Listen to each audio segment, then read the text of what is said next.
greetings from Latter-day Media, presenting our dear friend and epic historian on Joseph Smith and church history, Brother K. Godfrey. This Come Follow Me video series is a bonus resource to enhance your appreciation of the Prophet Joseph Smith with little-known facts and research about American and church history. We would appreciate you clicking the like button and sharing each video so we can continue bringing you more fascinating content. And now, K. Godfrey. Welcome to our first podcast. Our podcast today will be a prequel to the Saints. It's going to be a discussion about the Topsfield Smiths, the foundation that Joseph would ultimately need to accomplish the things that he did. Now, while serving a mission in Sharon, Vermont, and being specifically assigned to the Joseph Smith Birthplace Memorial Visitor Center, we had an opportunity to read the Saints, the Standard of Truth. We felt that it needed a couple of chapters. There were a couple of things left out, and so we're going to share some of those things that we think are so important. All of us who have an interest in our progenitors, those good folks that preceded us, have reasons to be grateful for the role churches and clergy have played in our opportunities to have access to our family histories. The only records we have of many of our ancestors are those birth records kept in churches by clergies.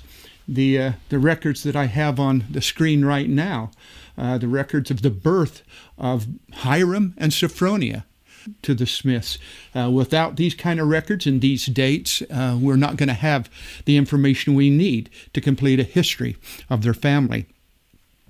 Marriage records are really important, and this particular marriage record that I have here is the record of Joseph Sr. and Lucy Mack. Their marriage in January of 1796 in Tunbridge, Vermont. So marriage records kept again by clergy and churches were absolutely essential for family histories to be complete. When our ancestors died, of course, clergy often presided at a funeral service. This particular death certificate of Joseph Smith III we have today because it was kept because of clergy and membership ledgers that were so important at the time. Now, as for the Joseph Smith family, their particular record was penned in their own hands. It reflects a family, a foundation of articulate, intelligent people. They had their share of public service and complained about taxes and, frankly, haggled with their neighbors to the point that some of their neighbors thought they were stubborn as mules. But above all else, the foundation of Joseph Smith Jr. was laid with family members who are absolutely religious to a fault. Family histories record five generations of Smiths that lived in or around the township of Topsfield, Massachusetts. That was one of the 13 original colonies. Robert, born in 1626, dying in 1693. Samuel, born in 1666, dying in 1748. Samuel II, born in 1714, dying in 1785. Azeal Smith, born 1744, dying in 1830. And Joseph Smith Sr., born 1771, 1840, all have generational ties to the town of Topsfield. The first Smith to live in the area of Topsfield was Robert Smith. He came to the shores of America in 1638, the same year that Anne Hutchinson was banned from the colonies for supposing that she, of all people, could read and interpret scriptures. Robert was only 12 years old at the time that he came to America. He was an indentured servant to a man by the name of John Whittingham. He had to labor for a period of 10 years to pay for his passage to America and eventually buy his freedom. Records indicate that Robert came from Boston, Lincolnshire, England. This area was a seedbed for many of the original Mayflower colonists of 1620. Now, when Governor Winthrop announced the formation of the town of Boston on September the 7th, 1630, he took the name from, obviously, Boston, Lincolnshire, England.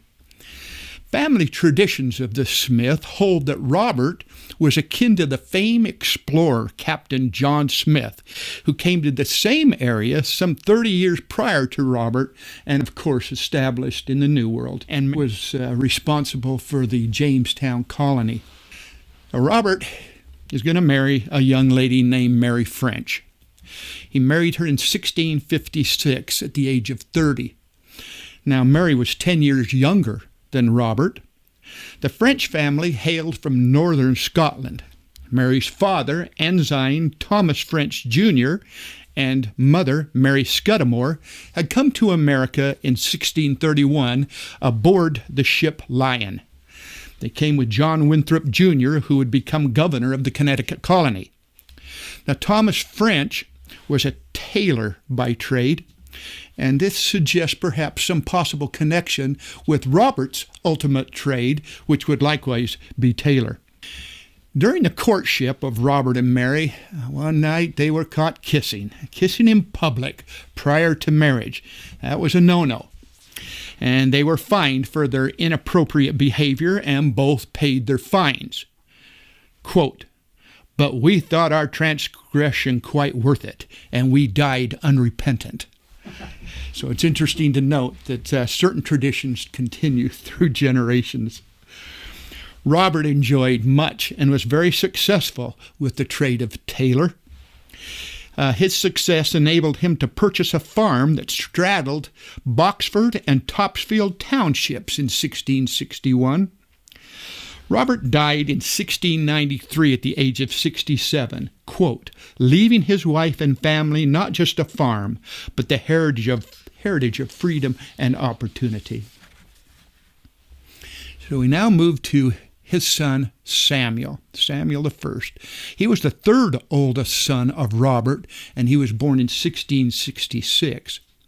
Samuel is going to pick up the trade of carpenter. Now, Samuel's oldest brother, Thomas, left the family as soon as he was able to and went to live with his grandparents, Thomas French. His second older brother, Ephraim, deferred responsibility of caring for the farm. As such, Samuel and his wife became executors of his father's estate and responsible for the property. Thus, Samuel became a landowner. Some documents refer to Samuel as, quote, "a gentleman," suggesting that he acquired perhaps some social prestige. The records also indicate that Samuel held positions of public trust. On September 5th, 1692, Samuel had a really interesting experience. He was called to testify at the trial of a young lady named Mary Etsy for witchcraft near the town of Salem. The deposition of Samuel Smith reads as follows, and I quote, "The deposition of Samuel Smith of Boxford, about 25 years, who testifieth and saith that at about 5 years since I was one night at the house of Isaac Esty Sr. of Topsfield, and I was, as far as I know, rude in discourse, and the above said Etsy wife said to me, I would not have you be so rude in discourse, for I might rue it hereafter. And as I was going that night about a quarter of a mile from the said Etsy house, by a stone wall, I received a little blow on my shoulder, which I know not what. And the stone wall rattled very much, which affrighted me. My horse also was affrighted very much, but I cannot give the reason for it." Well, unfortunately, on September 22nd, 1692, Mary Etsy was hanged for witchcraft. Our story continues through Samuel's firstborn son. That would be Samuel II, born in 1714. Samuel would become perhaps the most distinguished of all of the Smiths of Topsfield. His was a lifetime of public service, rendered during perhaps one of the most difficult times in our history. To walk Boston's Freedom Trail is to walk in Samuel's footsteps and recount events in which he was very, very much a part of. Although records are scant, Samuel knew the likes of John Hancock, Samuel Adams, Paul Revere, and others. For instance, Samuel was the chairman of the Topsfield Tea Committee of 1773.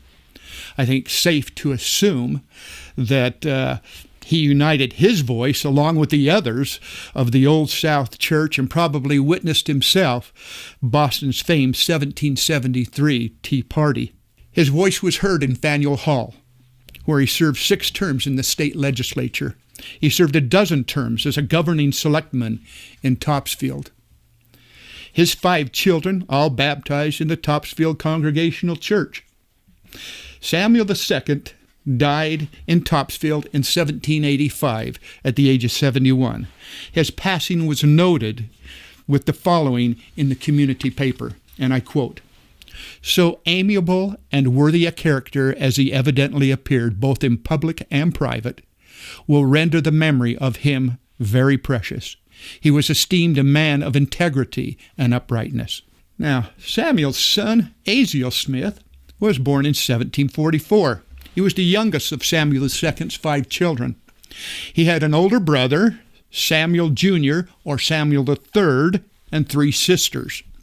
Well, according to the customs of the day, the inheritance of the farm and its birthright went again to the eldest son, in this case Samuel III, or Samuel Jr., as he was sometimes referenced. Thus, Azeal learned the trade of cooper, barrel making, and he married Mary Duty of Raleigh, Massachusetts in 1767. Azeal and Mary would depart Topsfield in search of fortunes elsewhere. At the time of their departure, he and Mary were the parents of 3 children, all born in Topsfield, the youngest being Joseph Smith Sr. In the summer of 1776, Azeal enlisted with Captain John Nesmith in the New York militia. He was to defend New York's northern border. And due to the extreme exposure that Azeal experienced during this period of time, he suffered greatly and his health declined. For 3 years, he would be unable to perform manual labor because of this experience in the military. In 1778, Azeal moved his family to Derryfield. Derryfield today is Manchester, New Hampshire. Azeal purchased a 100-acre farm there in Derryfield, which today is actually the Pine Grove Cemetery. 4 more children were born while in Derryfield, including John Smith, who would become the 5th patriarch of the church. By the time of Azeal's father's death in 1785 back in Topsfield, the family, Azeal's family, had grown to 10 children. Now, Azeal's older brother, Samuel III, or Samuel Jr., attempted to run the Topsfield farm after his father's death in 1785.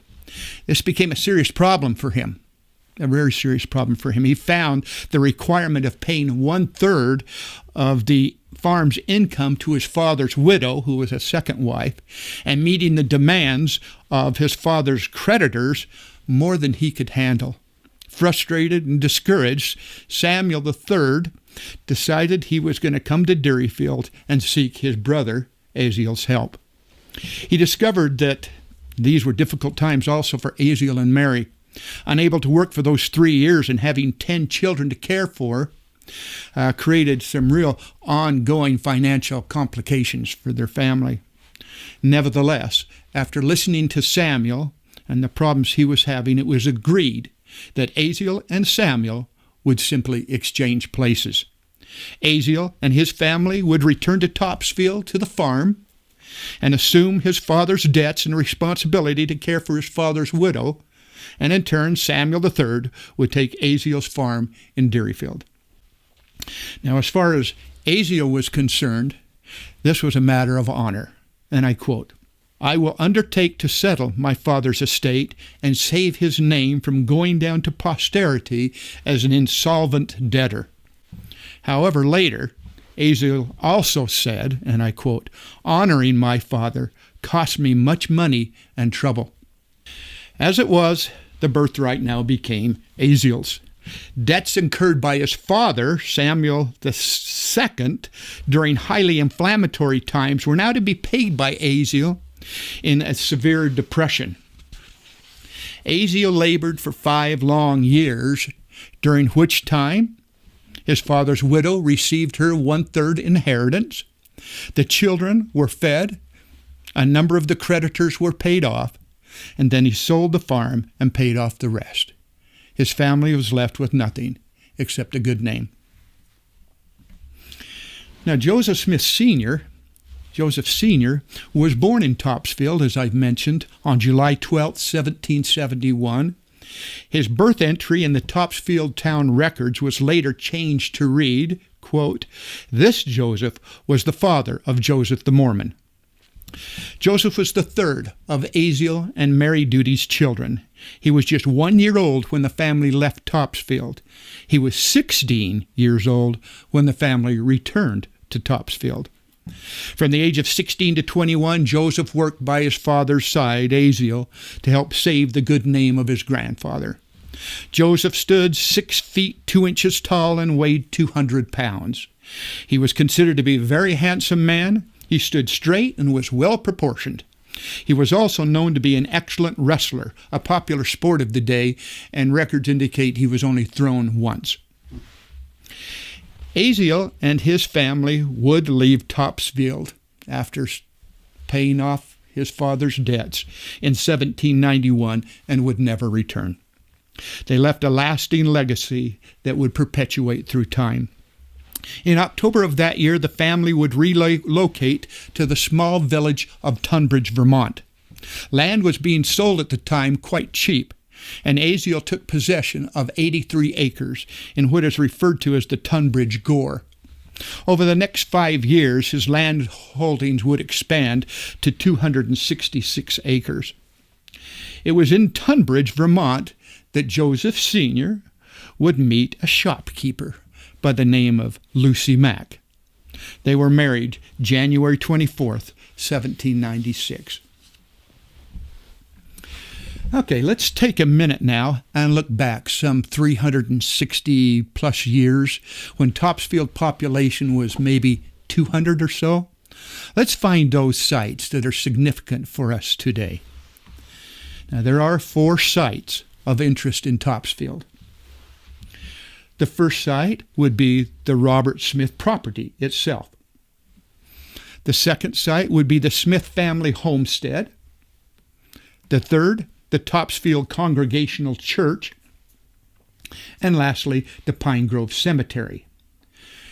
The map in yellow is a blow-up of the little portion of what's in blue, where you have the heart, perhaps, or the center of Topsfield.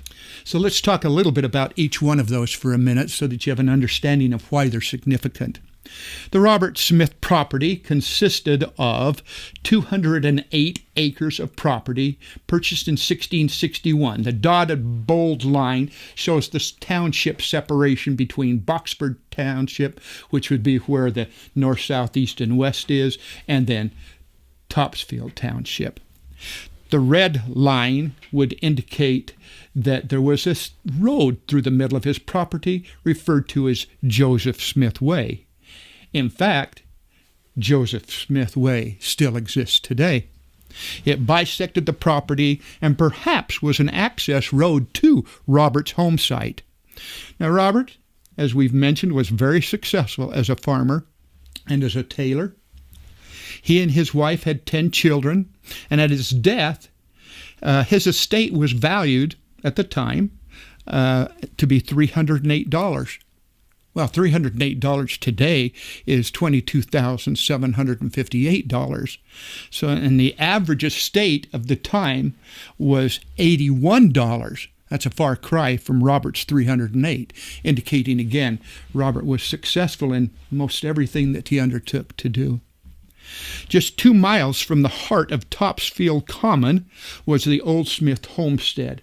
I've highlighted the common area there, kind of the center of town, where people would meet, where bartering took place, goods were exchanged, and the news of the day would be read.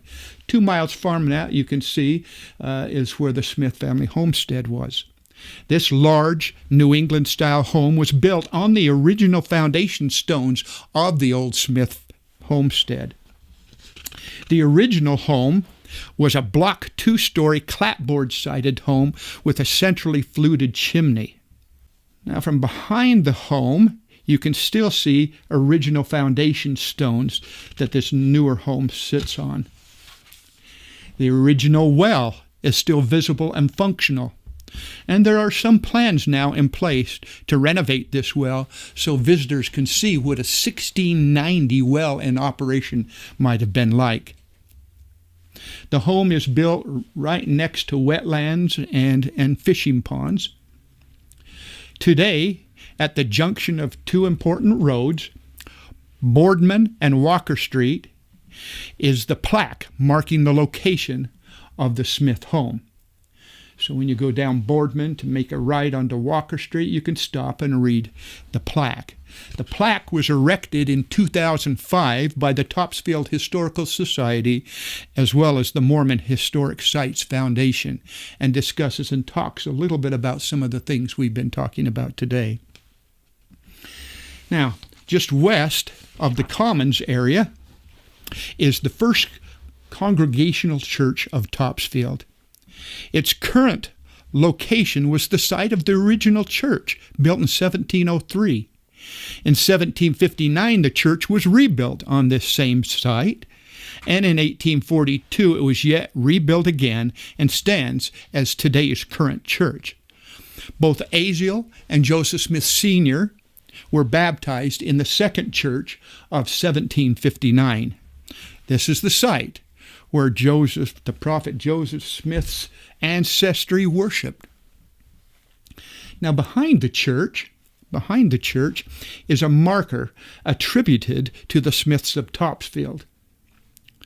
Now this marker was erected also in 2005 by the Topsfield Historical Society and the Mormon Historical Site Foundation, and talks again about those who attended the Topsfield Congregational Church. Now, less than a quarter of a mile from the Commons is found the very old Pine Grove Cemetery. This cemetery dates prior to 1690, and there is a tribute stone in this cemetery to the Smiths of Topsfield. Robert Smith, Samuel I, Samuel II, are believed to be buried in Pine Grove Cemetery somewhere. However, their exact location is not known because they didn't use headstones, frankly, at the time. President George A. Smith had this 6-foot-tall obelisk put in this cemetery as a tribute to his ancestry in 1873. At the dedication of this obelisk, President Smith said the following, and I quote, "I have traveled to Egypt and the Holy Land. I have seen the countries of Europe and met many of their most distinguished people. But I have encountered nothing that gives me more satisfaction than being here in the graveyard of my ancestors on the ground where they walked and they lived 300 years ago." Let me regress for a moment and share a singularly remarkable experience that my wife and I shared while serving our mission in 2018 and 2019 at the Joseph Smith birthplace in Sharon, Vermont.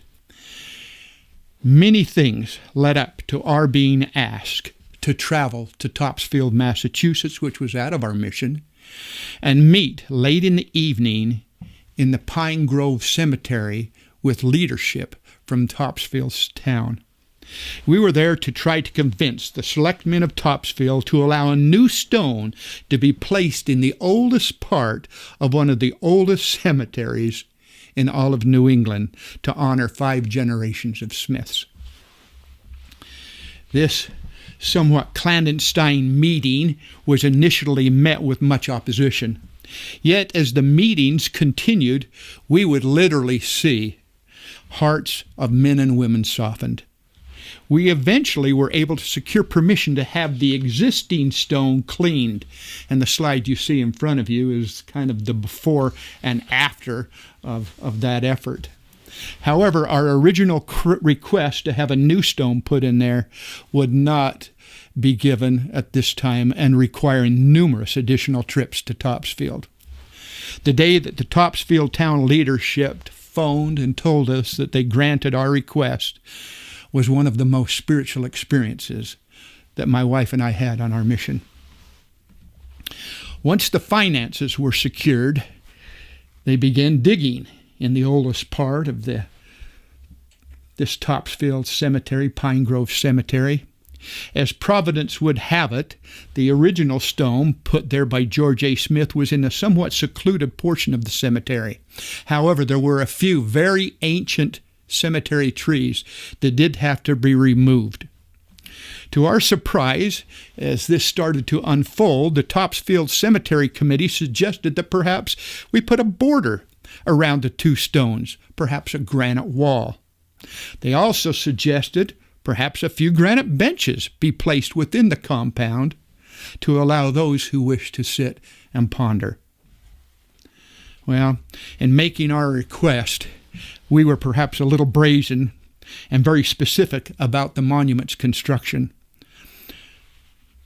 Dreams are important, and we dreamed a dream of how this monument ought to look. We had strong feelings that the monument had and could have significant symbolism. It needed to be made of Barry, Vermont granite, the same granite as the Joseph Smith Birthplace Memorial. It needed to be made of 5 pieces of stone, the same granite, the same 5 pieces of stone as there are at the Joseph Smith Birthplace Memorial. These 5 pieces of stone would represent 5 generations of Smiths from Topsfield. The monument needed to be 10 feet tall, 1/5 the size of the Joseph Smith Birthplace obelisk, again representing 5 generations of Smiths. The inscription die has tributes on each side for the Smiths of Topsfield, with the west-facing plate or inscription honoring both Azeal Smith and Joseph Smith Sr., symbolic to the restoration of Christ Church in the West. All that we asked for during the course of those meetings came to pass. From that first dark, brooding cemetery meeting to now a shining obelisk pointing to the heavens. This is the final project, completed as of late October of 2020. We are hoping for a dedication that will follow soon. As silent tributes, these monuments stand as 2 New England witnesses to the inspiring legacy of the Smith ancestry, an ancestry that would enable a 6th-generational lad to fulfill his foreordained ministry. Well, let's now finish our discussion about the Topsfield Smiths. In 1814, Azeal and Mary Duty would leave Tunbridge, Vermont, and they're going to move to Potsdam, New York. They wanted to be near their family. Potsdam sits just 10 miles south of the Canadian border. In 1830, Azeal and Mary would learn about the gospel of Jesus Christ presented to them by their son Joseph Sr. and grandson John Smith. Azeal said, and I quote, "I always knew that God was going to raise up some branch of my family to be of great benefit to mankind, and that something would turn up in my family that would revolutionize the world." Well, Azeal died October 31st, 1830, at the age of 86. He's buried in the Buckton, New York, in the Union Cemetery. Now, Joseph Smith Sr., the last Smith of Topsfield, died on September 14th, 1840. He died in part due to the persecution he suffered as a result of Governor Lilburn Boggs's extermination order. He's buried with his wife, Lucy Mack, in the Smith Family Cemetery in Nauvoo, Illinois. Joseph Sr.'s final words to his son Joseph were, and I quote, "Joseph, my son, thou art called to a high and holy calling. Thou art even called to do the work of the Lord. Hold out, faithful, and you shall be blessed, and your children after you. You shall even live to finish your work which God has given you to do. This is my dying blessing on your head." So was a prequel needed? We think so. We think so. As we consider the Topsfield Smiths' legacy, the words of Governor William Bradford come to mind. As one small candle may light 1,000, so the light here kindled hath shone unto many, yea, in some sort to our whole nation. Let the glorious name of Jehovah have all the praise. Amen.